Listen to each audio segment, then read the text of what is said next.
better when you hear funky music, especially after a West Ham victory. Albeit, yes, it is pre-season, but West Ham did come away 6-2 winners against Celtic, Scottish Premier League side Celtic, who of course are in the Champions League qualifiers, I believe it is. Welcome back to West Ham Irons United, and this is your Highlights in Words show. I'm just trying to get that focused. Hopefully that is a lot better.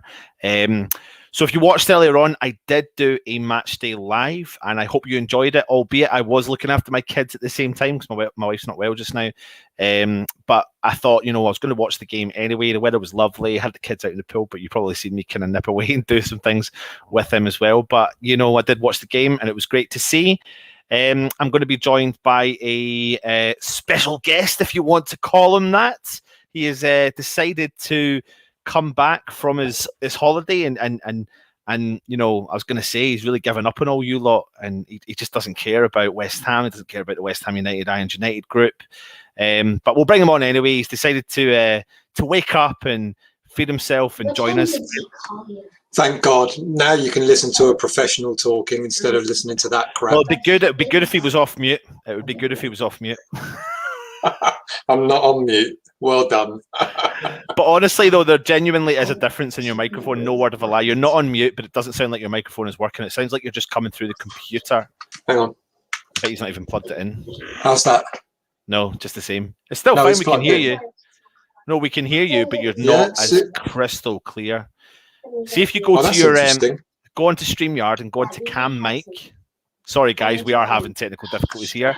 Then click on audio, and then check on the right headset. It might have defaulted to your computer headset. Anyway, while you're doing that, still, I will continue talking. Thank you for joining us. We're aiming for, there's 41 people watching live, but we're going to go for the 50 likes. Let's see it again. How's that? That's you. Yeah, better? Yeah, that's you, mate. That's you, done. Still, before we start, we're going for 50 likes today. That's what we're doing. We're looking for the 50. Well, there's 50? Only 43 watching just now, and we'll target that, and then we'll go. There should be at least 100 before, within the next 10 minutes. Well, it's a bit confident, isn't it? It's a bit confident. We're only a little channel who only has 7 viewers, mate. Well, that's true. That is true. So we can't get too ahead of ourselves. Anyway, still, I know you managed to only watch the highlights today. I'm just going to boot Robert off, so if you don't mind. Hang on. Good evening, Robert. And actually, while we're on it, and we're doing it live as well, still, we need to discuss having a few more admins in the YouTube chat, because if you are doing something yourself and you don't have anyone in the background, there was quite a few trolls today. I'm trying to manage it myself, but we do need to have that chat after. Has Toby resigned? No, I just wasn't on it today. I can imagine that's why, but we do need a couple more. We can't just rely on one. Anyway, we are here for the review. True. Celtic 2, West Ham 6. It is a pre-season friendly still, but Celtic put out a strong side. And listen, albeit I don't watch the Scottish League, but this starting 11 still was, from what I understand, their strongest 11. Right. Right, come on, you guys. No, it is. I'm telling you, it's a strong. No, okay. So Edward started. What did he look like? Well, still, we'll come on to that in a minute. Follow my rhythm. They've put out a strong. They've put out a strong 11. So, what's your thoughts on the fact that they've put out their potentially starting 11, which would compete in the Champions League qualifiers on Wednesday? Oh, right. Okay. What's your thoughts? My God, he is absolutely away with the fairies. I am a bit away, yeah. I'm a bit tired. If that's their strongest 11 and we gave them a run for their money without our strongest 11, then I don't think they're going to have a very good season. But then again, Scottish football is very, very different, isn't it, to Premier League football? So yeah, I guess, there's an awful lot of people that talk about maybe Celtic and Rangers should play in the Premier League and give them an opportunity to compete. And if that is their strongest 11 and the way we performed against them, then I kind of think maybe we are leagues above them. I don't doubt for a second. I have said this before, and I have to, it's trying to be respectful as much as you can, but there's no ifs or buts about it. Premier League is a strong league. If you win the Scottish Premier League still, you have to go through even if you win it, you have to go through qualifying rounds for the Champions League to get into the Champions League next stage, So the situation is, I don't deny they've got loyal fan bases. They've got a 65,000 or whatever it is seater stadium. They've got a really big loyal fan base. If they were to move into something like the Premier League, they would then get backed financially, and that's where it would become a problem for the likes of West Ham and Leicester and Everton, who are trying to progress up the league, etc. But then here you go. This is the West Ham starting lineup. What did you think of that, considering we had, 3 really important players not there? Good lineup.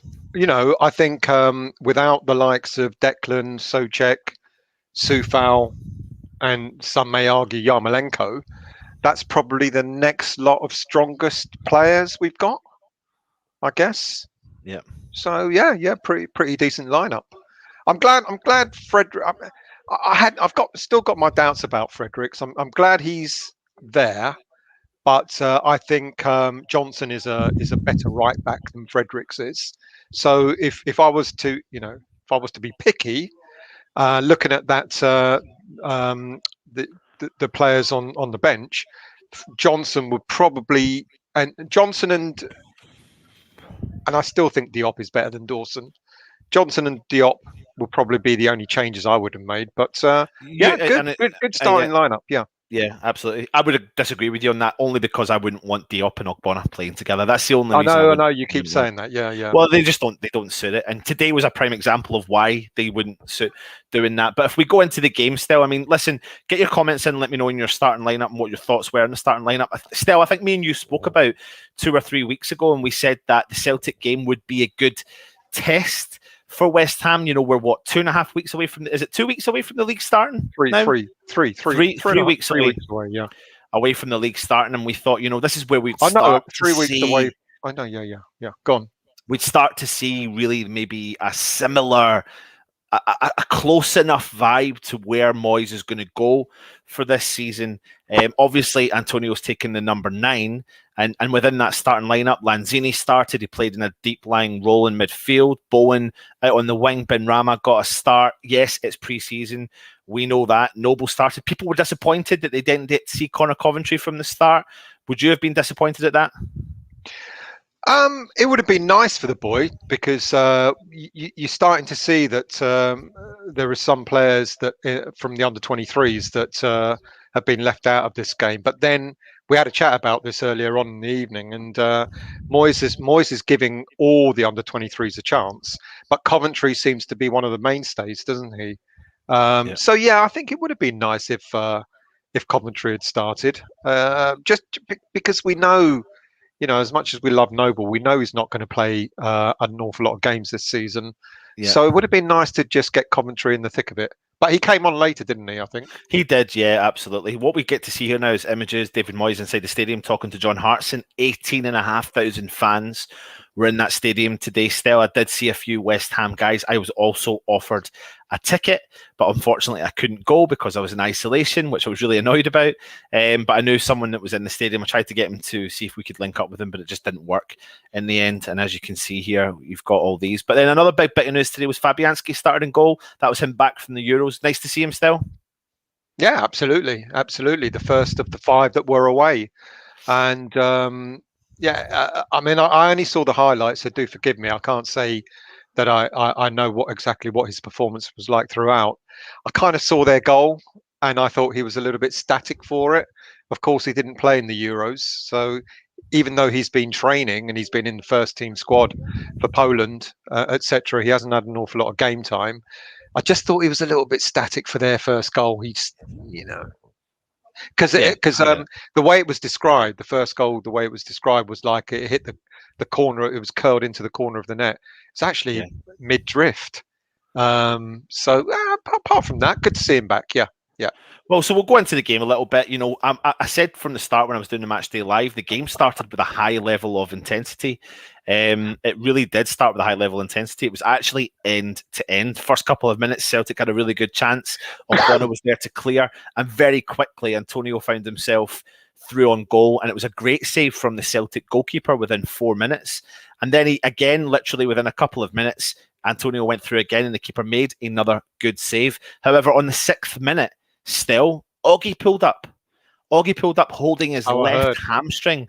Now, he wasn't limping off the park, but he looked in some form of discomfort. He was down on the ground. You could tell immediately as soon as he'd gone down that was his game done. You were worried that his hamstring was gone, but I'm not too sure. I'm not feeling comfortable with the situation with Augie because of what I saw today in terms of his injury. Hopefully he can come through it. I don't know. I've not heard anything back from it. But if we are going to miss Augie still, what does that mean for West Ham? Do you know something? I mean, Ogbonna has been our best defender for a couple of seasons now, but it might be an alarm bell to Moyes to not dither and go out there and buy a central defender. We know he said, he's sort of nailed his colours to the mast really, and he's gone, I want a central defender, I want an attacking midfielder, and I want a striker. He's got to go out and just get a central defender. Not anyone. We've been linked to God knows how many. But I was thinking about this earlier, and like I know there's an awful lot. Is it Nate Phillips? Is that his name? Nate Phillips from Liverpool, yeah. Nate Phillips actually he actually was brought into the Liverpool side, if you remember rightly, when West Ham were hitting a bit of form. We played them at the London Stadium, and we just sat back and let Liverpool come at us, and that was when they were really struggling defensively. And he actually turned up in that game, and he looked really decent as a central defender. From Lammy there. Did you see that? I mean, I don't know. Did you see that when they took? When taking a knee, Ogbonna stayed down much longer than everyone else. Must have walked onto the pitch with the door. I'm not too sure. I didn't notice that. But I mean, so this whole thing with central defenders, it's a really odd one because we know Moyes likes established or senior players in central defence, which is why he got Dawson in. And I'm just wondering, with the likes of Joe Worrell that we've been linked to from Nottingham Forest and Nate Phillips, they're 23, 24 years of age. And I just don't know. I mean, if they're that sort of age, then Moyes might be thinking, I've got players in the under 23s that maybe in a season's time might be ready for the first team. So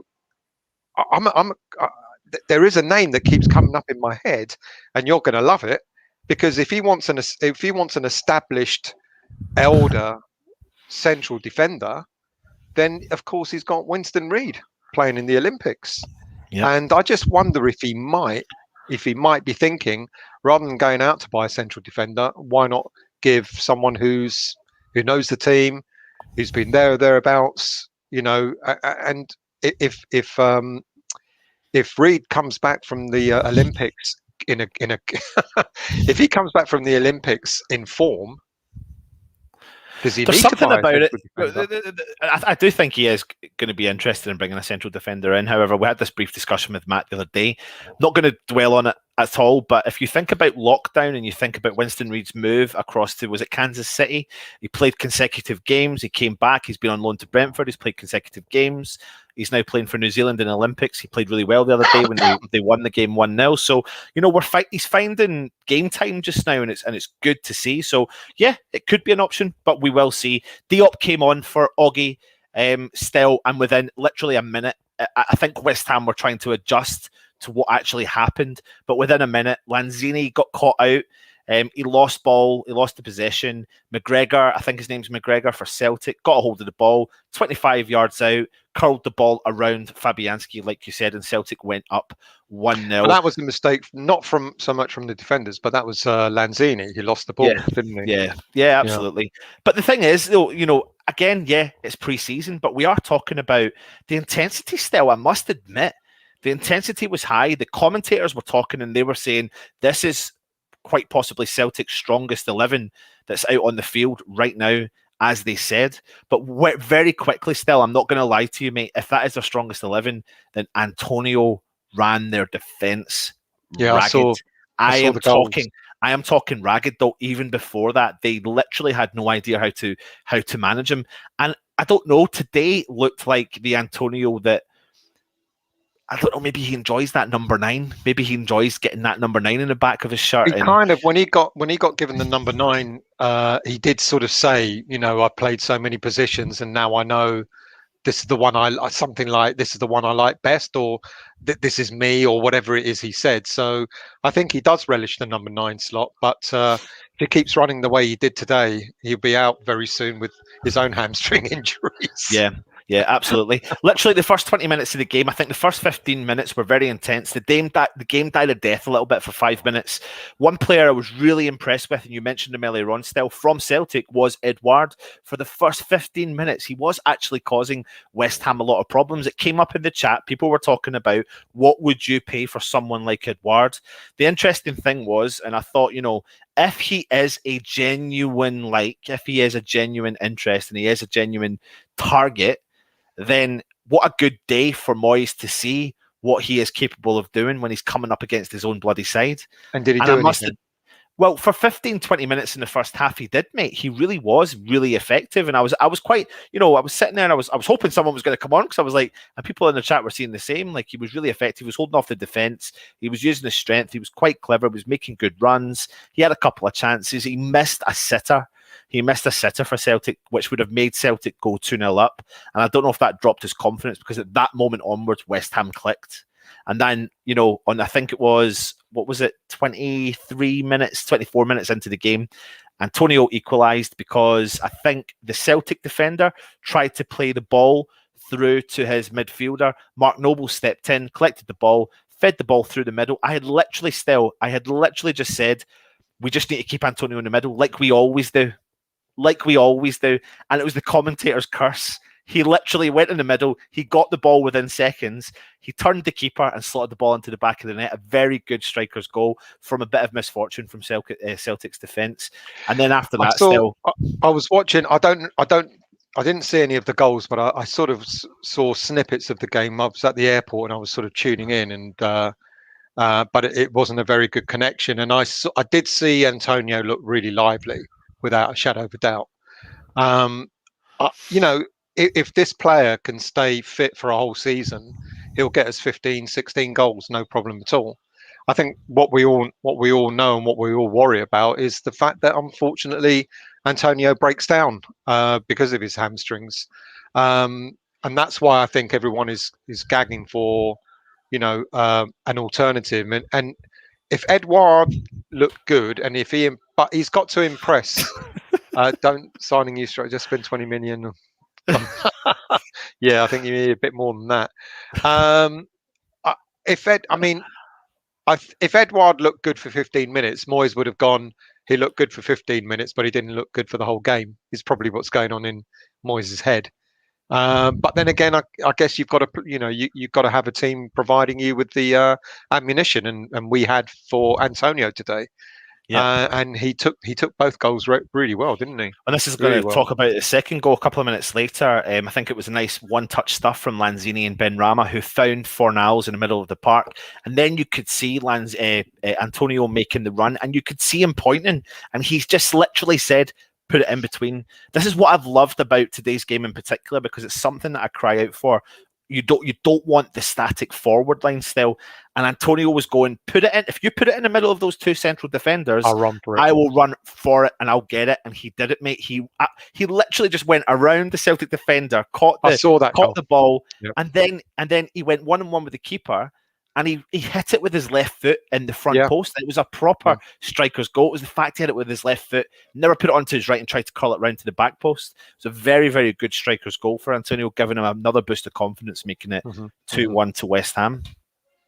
Is that our striker? Yep. Well, he'll be our number one striker. But West Ham United need two number one strikers. Whether we play them together, whether we play, they share the workload, whatever it may be. Unfortunately, we just all know that Antonio won't last the whole season, because if he did last the whole season, he'd be our number one striker. But that's the problem, mate. That's the problem. He will start every game when he's fit, because Moyes loves him, and rightly so. But we need alternatives. Now, I know people are suggesting maybe, he's got the number 9 shirt. Does that mean that you know how people read into things? Yeah, I know. He's got the number 9 shirt. Well, that means we're not buying a striker now. That's our lot. And when I was coming home, I was reading about, how people are going absolutely nuts over the fact that Yarmolenko could be the backup striker to Antonio. Yarmolenko has played up front throughout, in the time that he's been with us. It's not a new thing. So all of a sudden people are apoplectic about that.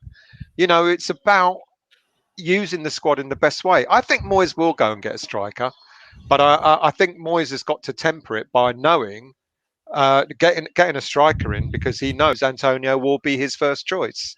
So he's got to buy a striker that's going to be able to put up with that. Cheers for the fiver, Toby, mate. Don't keep spending your money on us, by the way, but thank you. No, I do. I do see your point there, Still. I really do. I mean, literally a couple of minutes later, again, West Ham were on the attack, putting a heavy amount of pressure onto the Celtic defenders. And Benrahma found himself in space in the box. He kept the ball from going out for a corner, played the ball back to Antonio, and the only thing the Celtic defenders could do was knock him over, and they did, and West Ham won a penalty. What I found really interesting, though, was every player and their auntie, uncle, brother, cousin wanted to take that penalty today. Antonio wanted the ball. He grabbed it. Benrahma grabbed the ball. He wanted it. And what happened? Captain Noble stepped up, grabbed the ball, put it down, slotted it slowly into the bottom right-hand side. Get to the back of the fucking queue. Yeah. And give me that ball. Yeah.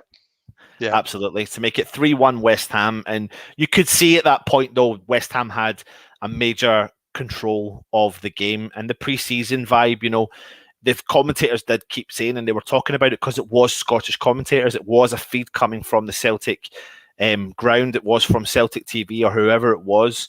So they were mainly, talking a lot about the Celtic up-and-coming game for the Champions League, and they were a little bit concerned that they were putting out the strongest team they've got, and that they were getting kind of smashed at this point. And then what you saw at half-time still was 10 substitutions from Celtic. They changed their whole team, and they brought out a whole new 10 for the second half. But 3-1 at half-time. West Ham only made one substitution. Randolph came on for Fabianski. What Moyes wants to do, he wants to give his players game time. You just know that, the 11 players that started that game and started the second half are going to be, the main players, apart from the ones that we've already mentioned. Like, the likes of Rice, Souček, Soufal, and maybe Yarmolenko. So what Moyes is doing is giving them game time, is giving them match fitness, and rightly so. So I don't blame Moyes for not making wholesale changes in the second half.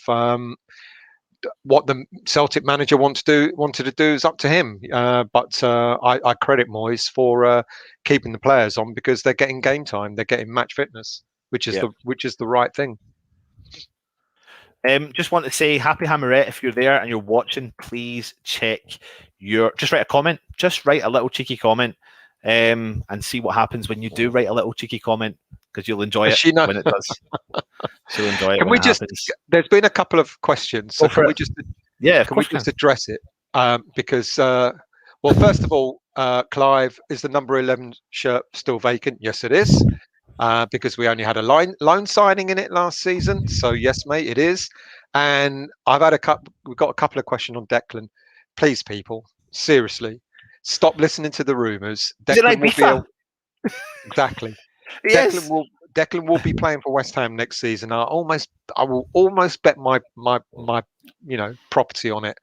What happens this time next summer is another matter. But we don't have to get, Declan. The only way Declan might go is if he actually asks for a transfer. He's still contracted to us for another 3 seasons. I wish, I think it's really sad that there's a lot of social media columns that come out talking about Declan as if he's already gone. And I think it's wrong. I think it doesn't help. We were messaging each other today about that, and I've said it a lot, actually, and I don't want to keep going on about it, because I know this is not about that, but I said to Stel today, like I said, and it's not trying to big ourselves up in any way whatsoever. It's really, really, really not. But I find that when we put our faces in front of a camera and thousands of people are watching our content, we have a duty of care to kind of not stir shit and all that sort of stuff. And that's why I always try and say at the start, still, I always say, like, and I'm transparent with everyone, we may title certain things like Lingard to stay at West Ham, ? But that's not us going, he is going to stay at West Ham. That's the topic of conversation. That's what we're going to discuss. And that's what people need to understand. But I've seen quite a few people there making the judgment, saying that, and literally talking like Rice is gone. But nobody knows it for a fact. No one knows anything for a fact. And I think it's really important that when people talk about, we've had this conversation even in our, in the chat group that we've got with some of the viewers, that we kind of go out of our way to find the facts as best as possible. And if we're not sure about something, it's like you said, we put a question mark on it. We never say anything is fact until we know 100%.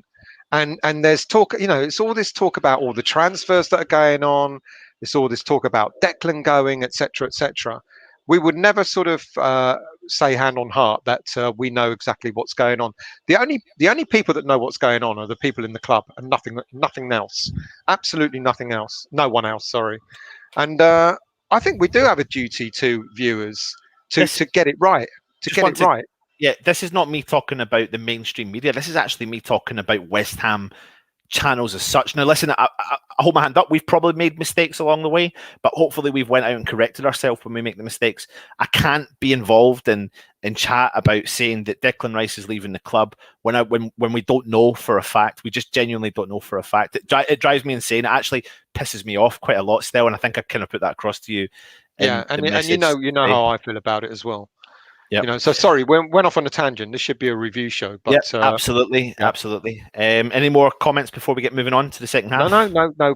Crack on. So second half came on, 10 substitutions for Celtic. Before we do move on, someone was saying to me, my pathetic 50 likes, and because it's a pathetic 50 likes, we've got over 100 viewers. We're only at 47, so I'm going to challenge you to get us to 100 thumbs up. We need you to go down there.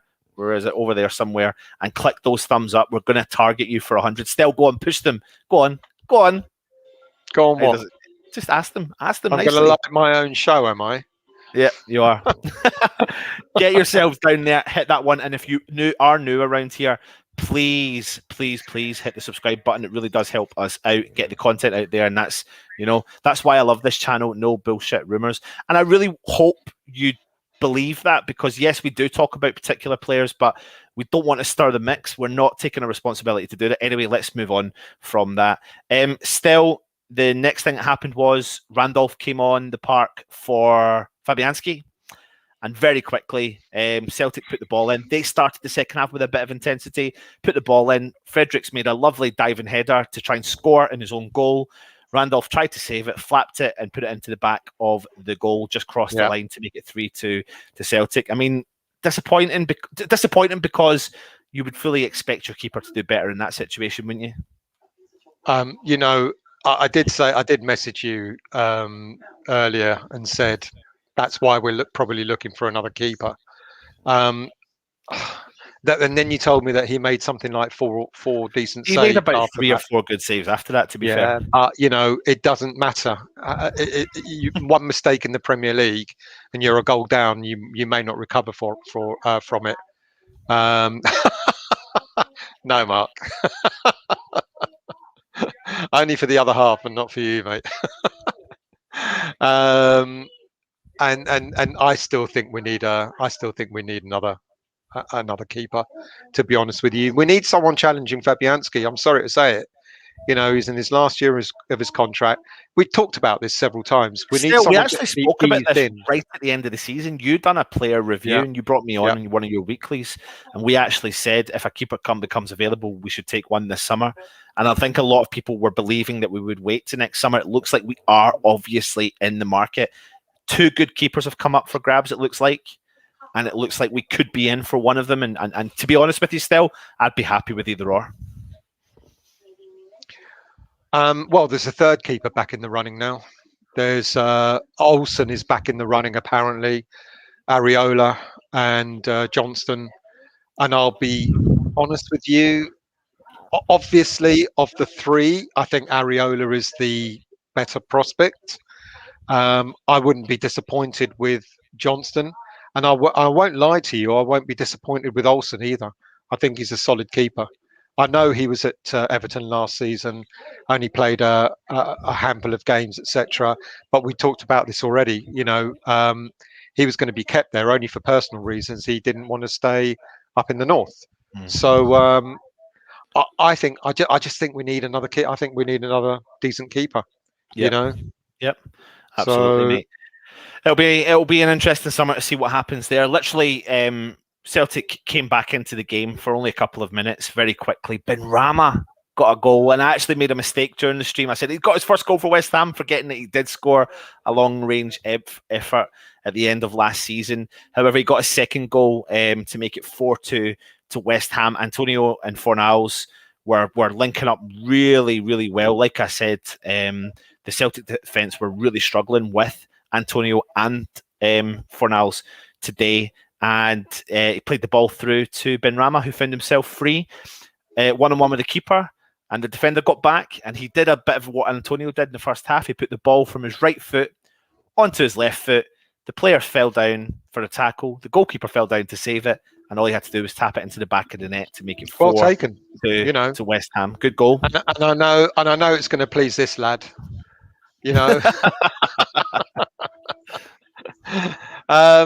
well taken. He looks up for it, doesn't he, Benrahma?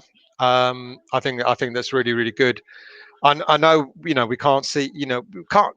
Even Moyes said in his post-match interview that it's all about match fitness, etc. And it's nice to win. Of course, it's nice to win, keeps that momentum going, etc., etc. But it's all about getting the players match fit and so on and so forth. And Benrahma, the snippets that I've seen of him in pre-season so far, he's looked good. He's looked very good. And you know what? Will it be too much of a big deal if we don't get Pereira or if we don't get Lingard? We've got Benrahma, haven't we? We've got more than Benrahma, though. I think Benrahma, without knowing that he would be the main man in that position, would likely to flourish because he knows he's going to be relied upon, and maybe, just maybe, I think we will get. I think we will get players in, and it is quite possible we'll get someone like, Lingard or Pereira in. But I think Benrahma would love it. I think he'd relish it. Really do. One of the players that came on for Celtic was a player called Lee Griffiths, and actually kind of borderline took over the second half. Every single time he touched the ball, he got booed by the Celtic fans. Heavily booed. A player that plays for Celtic that came on as a substitute. His name is Lee Griffiths. Everyone might remember him. He played for Scotland and scored, I think it was at Wembley, a couple of free kicks against England several years ago. But it was really quite noticeable when it actually started to take over the game a bit. I'm not joking still. He came for a corner. He was booed heavily.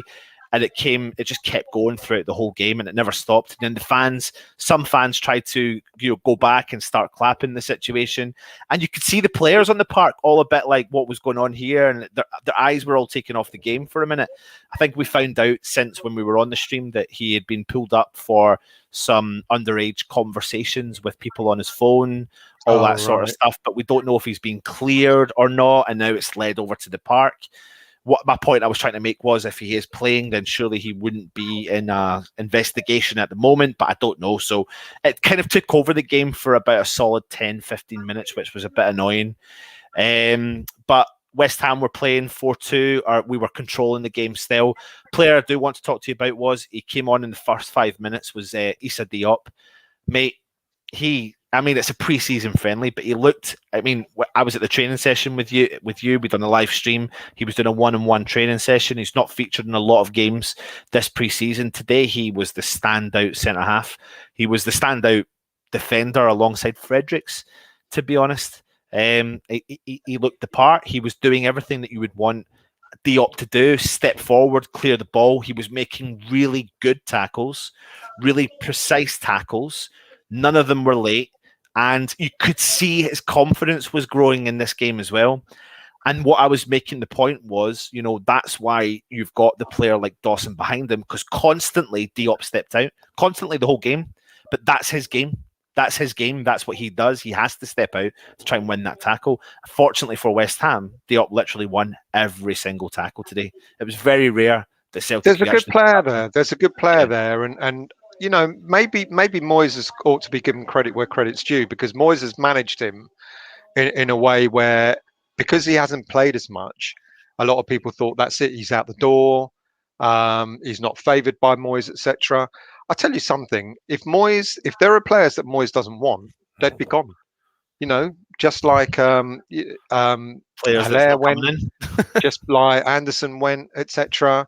And if Moyes knows that he can get 20 odd million for Diop, don't you think he'd take it and get another player he wants?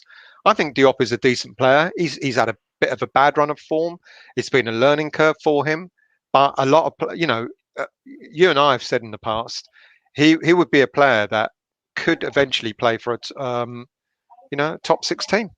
There's no reason, no doubt about that. I think he's got a lot, and you could see the confidence today. He from what I've seen, he's clearly, there you go. He's clearly been taking advice, hard work with the defensive coaches, and it's paying dividends. And I think he's another player, a bit like Benrahma, is going to have a big season for him.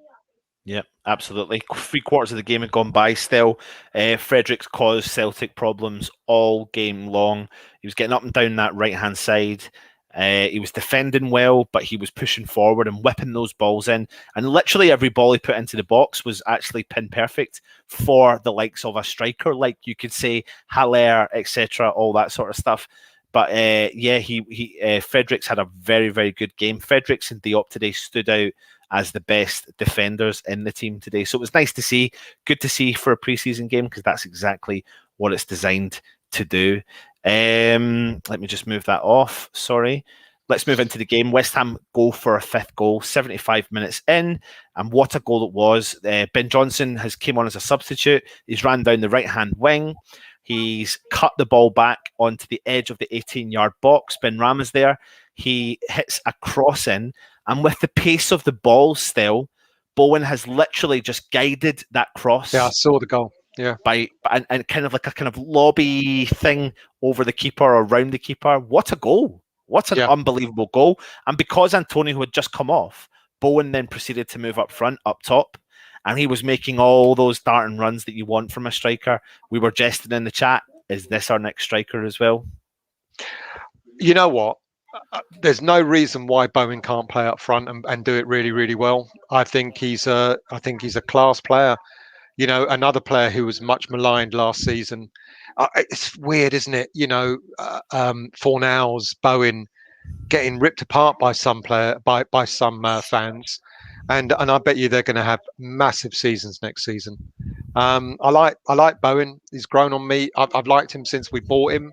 I don't understand why, but I know people have accused him of being a bit greedy in the past. But then, that's what an up-front player does.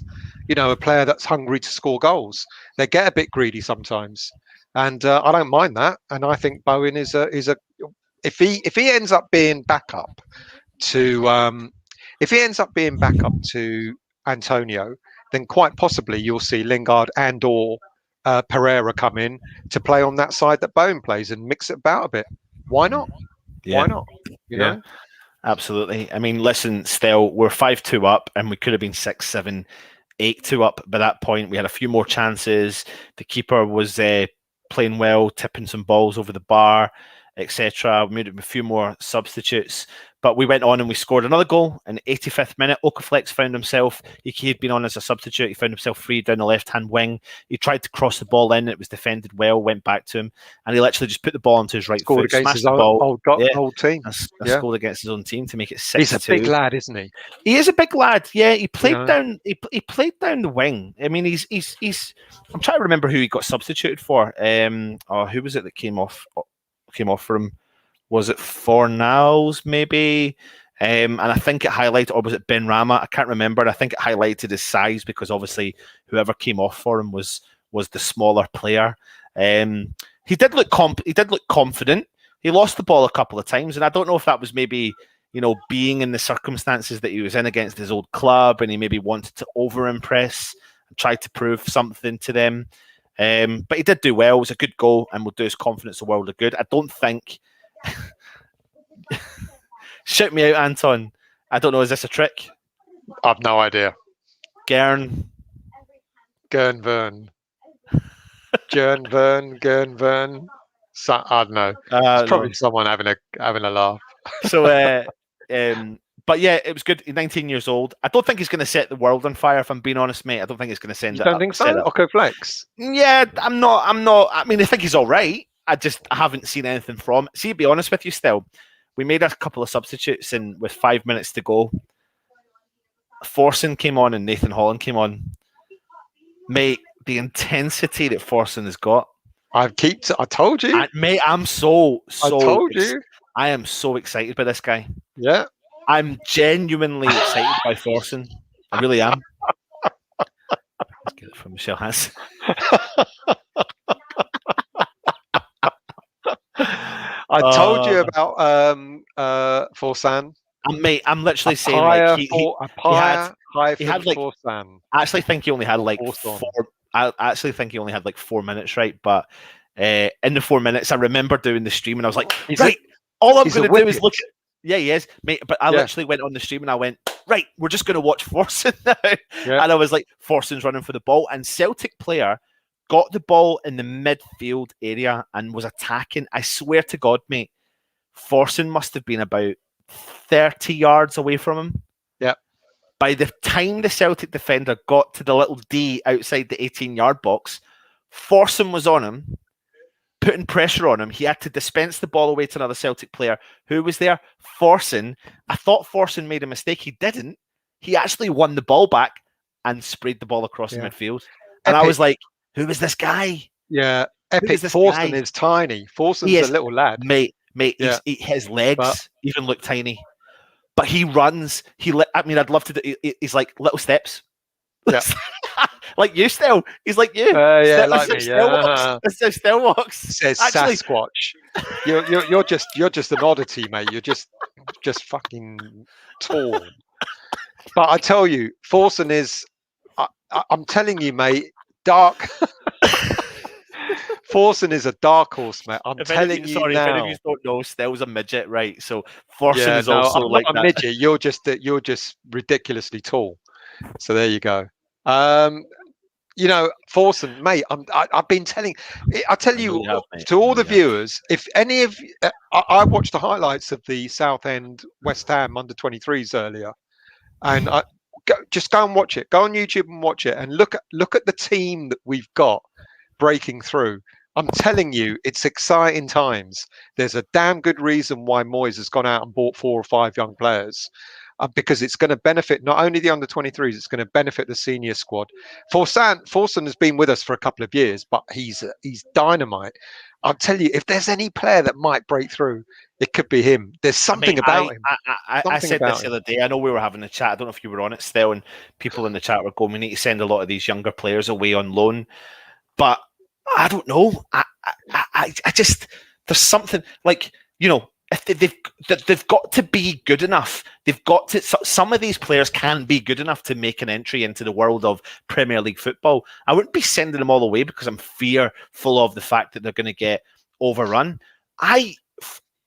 When I see what Forson is capable of doing, in the under-23 games, mate, it's not a problem to him. He's tiny and it's easy. Yeah. And when he plays these games in pre-season, it looks like it's easy. And he does look extremely confident. We are blessed. And I know people keep going on about you can't rely on youngsters and blah blah blah blah blah. Shut up, Toby. You're the same as Anton, another bloody Sasquatch. I know people keep saying you can't play youngsters. Why can't you play youngsters? If you don't play the youngsters, when are they gonna get blooded?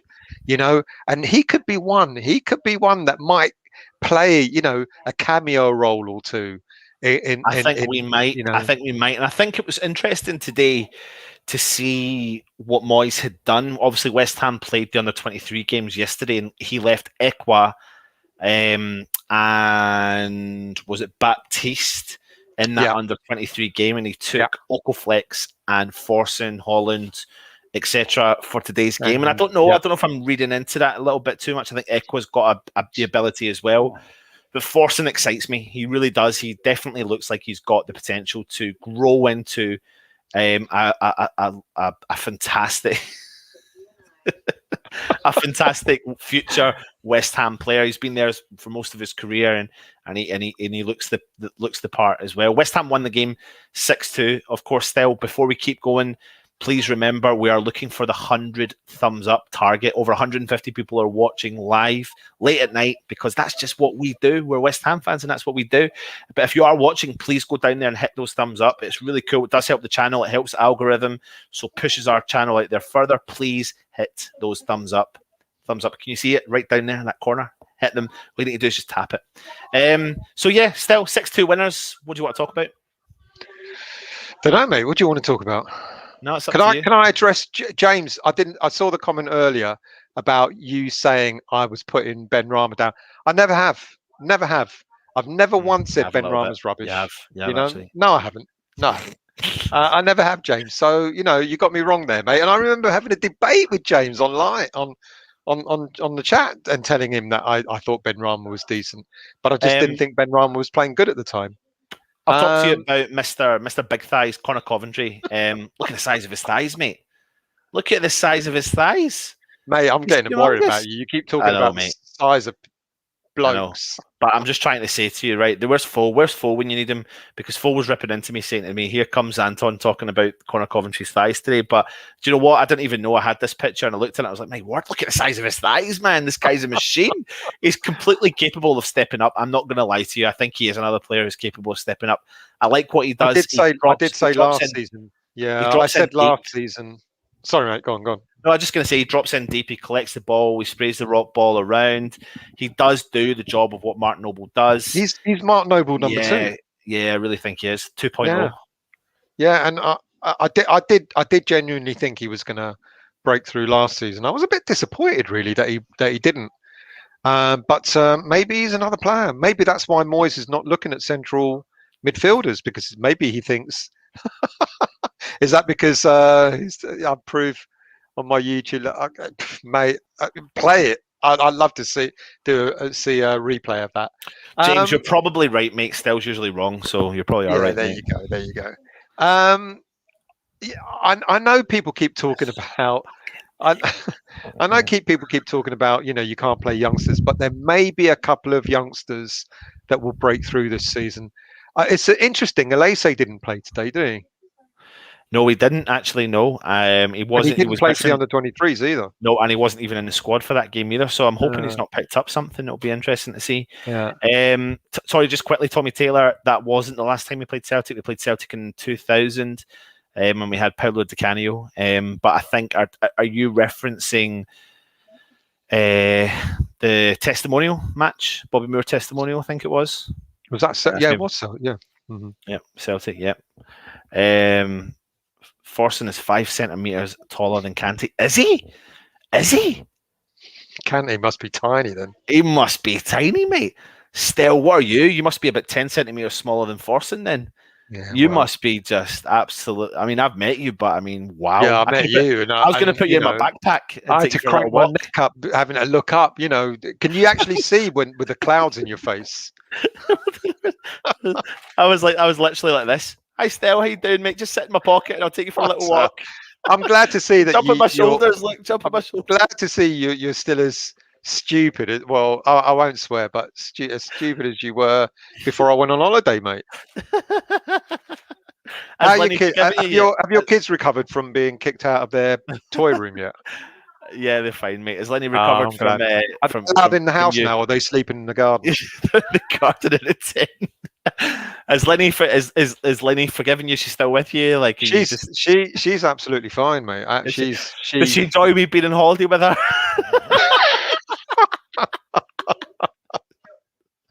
That was hilarious. That was absolutely hilarious. I actually watched it back again at that point. I just had to find that point. So yeah, it was funny. She's like, "Thanks, Anton, for being on holiday with us." I was like, "I don't want to be on holiday with you, but still keep contact."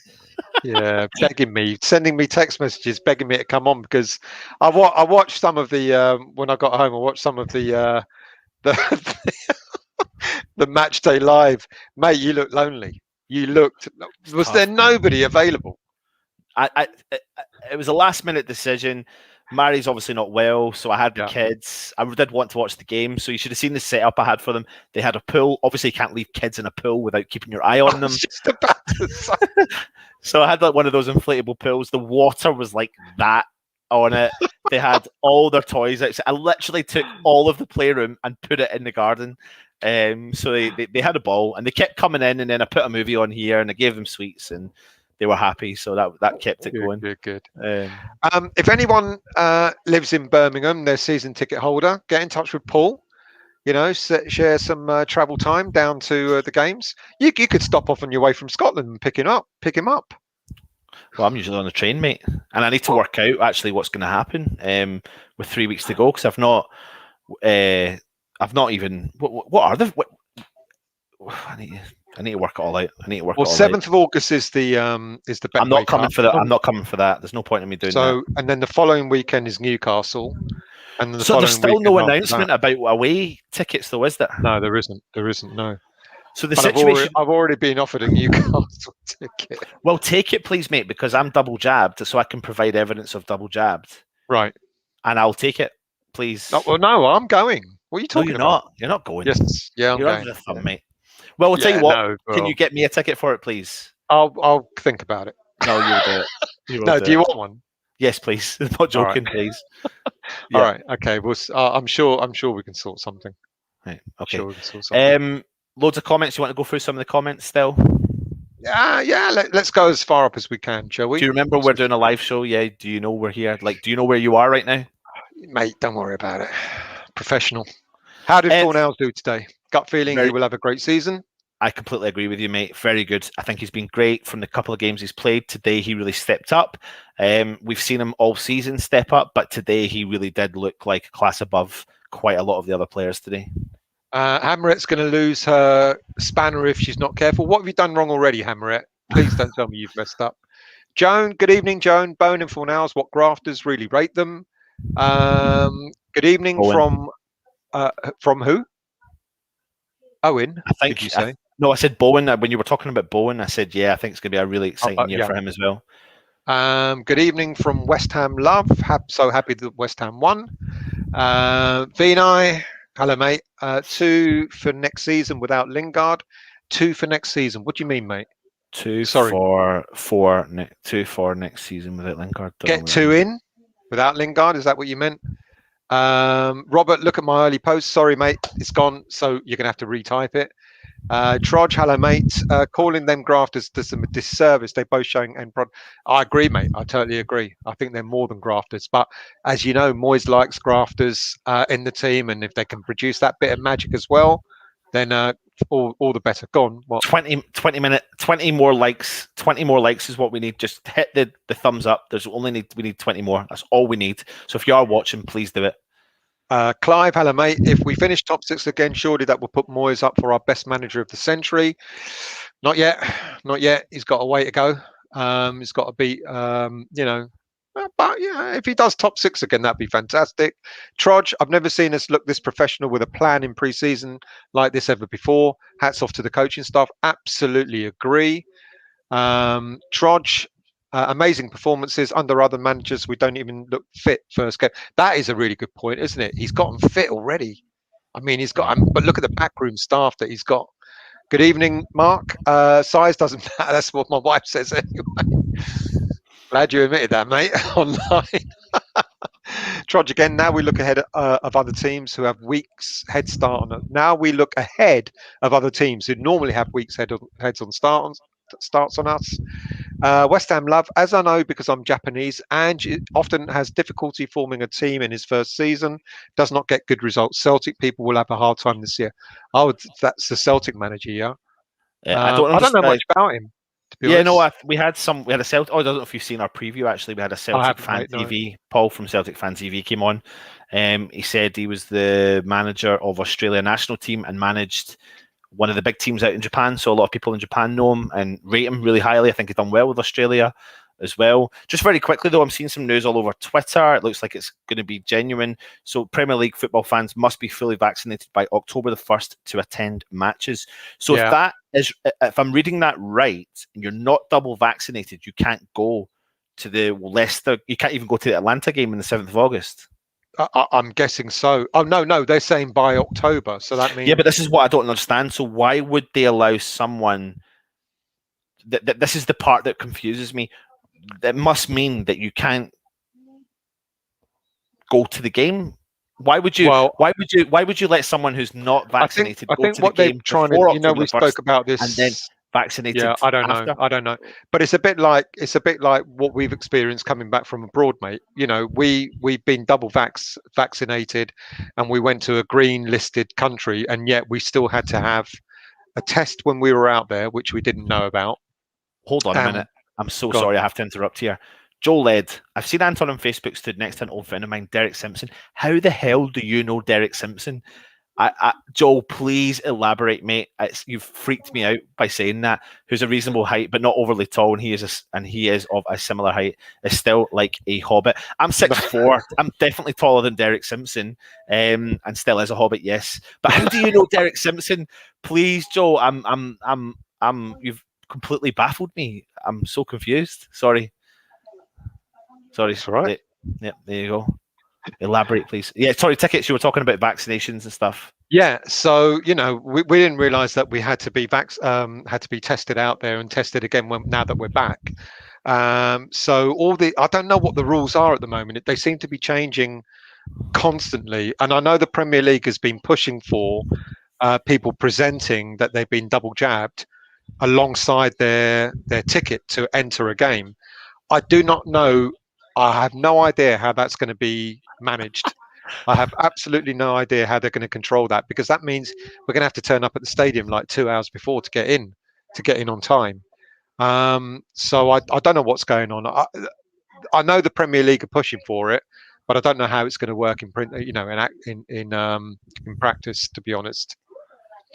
Was at school with Derek. Fella used to live next door to me in Catrin. So you live in Catrin. So you're in Ayrshire. You live close to me. I take it as well. No way. I'm so freaking out with this. Right, Ooh, cool. Catrin friends. Still do that again, please. No, mate, I'm not going to do Please, that no, again. do it again. No, shut up. Go Anyway, James Fever, if we was playing a team and one of our biggest players got injured in the game, Forson could defo come on and do a job for it. I agree. James, we agree. Are you feeling all right, James? We seem to agree on something. 17 more thumbs up, people. Give me 17 more thumbs up. If you are there, please hit the thumbs up, please. We need it. 100. Tommy's Taylor, having a low centre of gravity is a big advantage in the middle of the pitch. I absolutely agree. James, again, still, if you can play the youngsters, but don't criticise them when they do things wrong. So of our youngsters need game and time. I agree. Again, I agree. I think the players I criticise are the established players who do things wrong, the Masuakis of this world. But I'm never going to criticise a youngster for coming in, learning his trade, and effing up, because that's part of learning. Yes. Glenn, sorry, hearing I'm for I was watching it today. There was a handful of fans there watching the under-23s. It was really good. It was really, really good. So that's interesting. They had away fans at the under-23 game, actually.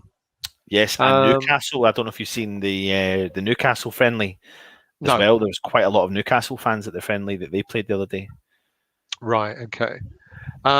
James Bong. I've never heard anyone slagging off Benny on this channel. Must be one of those other whiny channels that I'd never dream of clicking on. Thanks for that, James. Scroll down. Tommy, hold on a minute. Cyber, I hope you've calmed down from earlier on, mate. I know I had to give you into trouble, but you did deserve it, and that's exactly what it goes. So I'm not going to apologise to you. You just need to man up and take what the happened? hit. What happened? He was trying to tell me how to look after my children. So I went on the attack, and I went, no, I'll tell you how to look after yourself. Oh, love it, Cyber. Well done, mate. Giving advice. I love it. Oh dear. Trodge. it makes the lack of activity more bearable seeing Coventry, Johnson and Benrahma playing so well. Mate, I agree. Yeah, I'm not saying, I mean, we did a show, Anton did a show I came on the other day talking about the youngsters. We're not talking about filling the whole first team squad with youngsters. But there's no reason why we can't get one or two youngsters possibly breaking through this season. Not happening. Not going to Chelsea, not going to Man U, staying at West Ham United, whether he likes it or not. Peter, good job. My second job.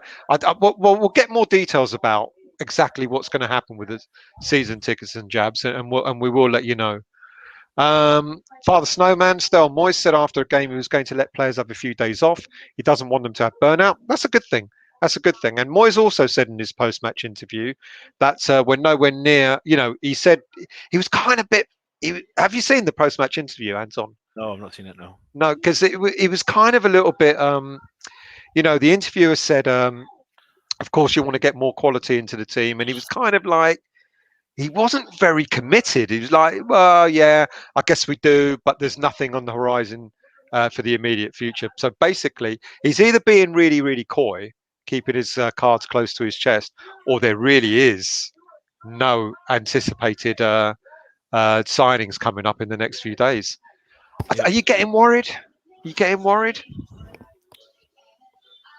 No, I'm going to stick to my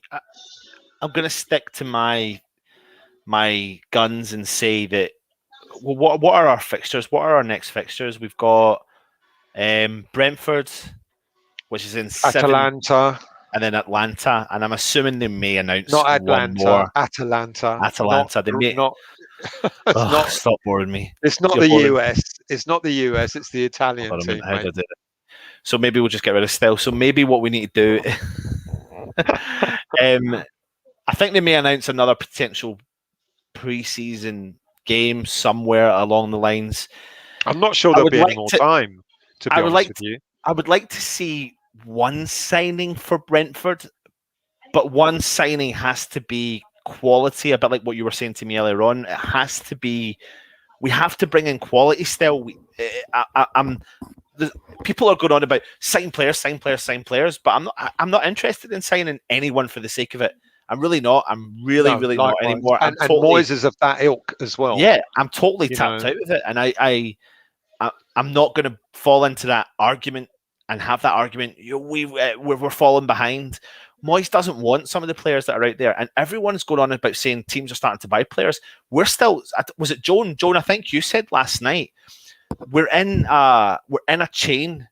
We're in that kind of snowball effect. We're in a line right now, and once one transfer goes, the rest will the domino effect will start to follow. I think you're talking about players like teams like Everton who've signed 2 players in the last couple of days. Yes, I would have liked Andreas Townsend, but maybe Moyes doesn't fancy him, and that's why we sit and do what we do, and Moyes does what he does. They brought Gray in from Leverkusen, I think it was. Yeah. But they got him in on the cheap. But maybe Moyes doesn't want him, and I don't know. I'm not worried yet, but I'll be worried maybe come the first big injury. Yeah, and I get James's point here. I do and I don't see this point, and I'll tell you for why. Because what kind of players will show ambition? No one knew who Bowen was. Came from the Championship. He smashed it. No one had heard of Soucek. No one had heard of Soufal. They've both smashed it. So what does ambition mean? Because Moyes will see ambition in a very different way to what we'll see ambition. Yeah. When Pellegrini ambitiously signed the £45 million striker and the £38 million attacking midfielder and all that sort of stuff, we all went ambition, Champions League, and it failed miserably. And Moyes has gone out and he's bought a £19 million Czech player that we never heard of, a £5 million Czech right back that we've never heard of, and a £19 million Championship player that not that many people had heard of. There certainly wasn't a queue of Premier League teams after Bowen, but they've all smashed it. you know. And so what does ambition look like? Does ambition look like going out and spending 35 million pounds on a striker, or does ambition look like maybe going for someone who's hungry, like an Adam Armstrong, for maybe 18 to 20 million pounds, who was the second top goal scorer in the Championship last season? What does ambition look like? So I think Moyes will buy players. I don't think there'll be. Look at Dawson, £2.5 million, and he's done a great job for us. I'm a bit worried he may not do the same job for us this coming season, but Moyes will probably go and buy players who may not look great on paper, but could do a job that will see us maintain the level that we hit last season.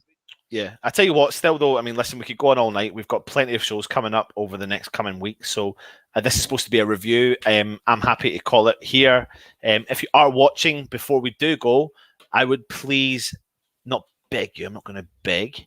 We're on 91 Joe, he would thumbs up. 8 more. He would pronounce Katrine properly. He's Scottish, so it's Katrin. Oh, there you go. Katrin, see? Katrin. He's Scottish. That's why he's pronounced it correctly, Joe. Yeah.